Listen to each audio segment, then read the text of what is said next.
Question, pag nare-realize mong napagod ka na or pagod ka na, may love pa ba yun? Kasi pag sobra kang in love o pag in love ka o pag nasa gitna ka nung nararamdaman mong pagmamahal, nakakaramdam ka ba ng pagod? Or yung pagod nararamdaman mo lang pag wala ka na ring pagmamahal? Ano ba yung nauuna? Nauuna ba yung kawalan ng love o nauna yung napagod kaya nawalan ng love? Parang napagod eh.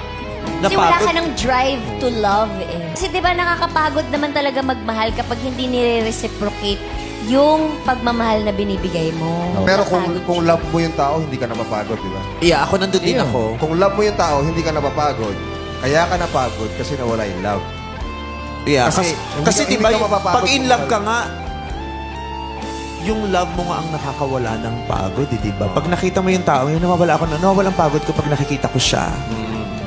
O di ba, yun nga yung, kasi di ba pag in love ka, para kang bulag, na bingi, na wala kang nararamdaman, para kang manhid, di ba? Di ba sabi nga love is blind?